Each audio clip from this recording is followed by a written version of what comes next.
So I think we would all be the first to admit that we're a long way from being perfect, and in fact ever being perfect.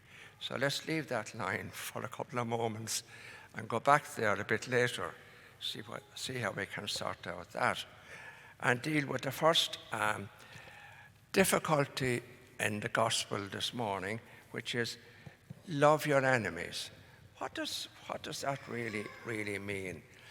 Or why would Jesus say that? Or why would Matthew quote Jesus as having said that?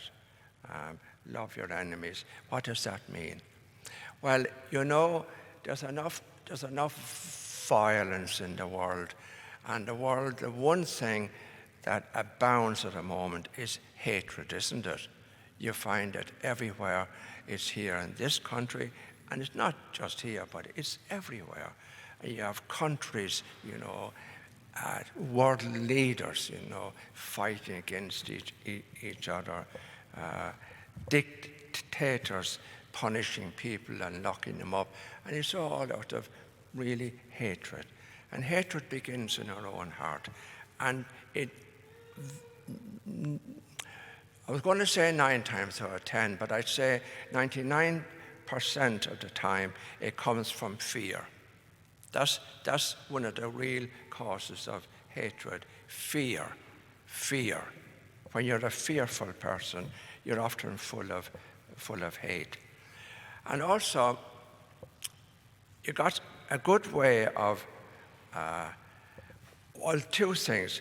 When you retaliate in that way, in other words, violence begets violence. That's very true. The more violent you are towards somebody, you encourage them to be violent back to you.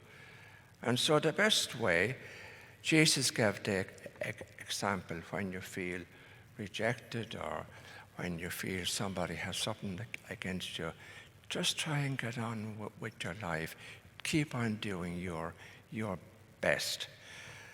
And when you realize, and this leads us down to the next point at the end of the gospel, all of us have a shadow side, and always will. In every person there's shadow and light. And so part of being perfect is making friends with your shadow side, because you get to God more by doing it wrong than more by doing it right. And that seems almost a contradiction. You come to God more by doing it wrong rather than always doing it right. Now, if you always do it right and you get the idea, I'm pretty perfect, what happens? Deep down, pride.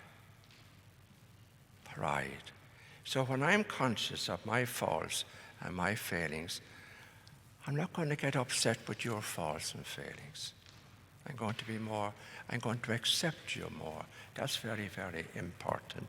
So that part, and in the Gospel of Luke, be perfect just as your Heavenly Father is perfect. Luke quotes that as, be merciful as your Heavenly Father is merciful. In other words, be merciful towards your shadow side. Don't fight against it, but accept it. Now let's stand and pray.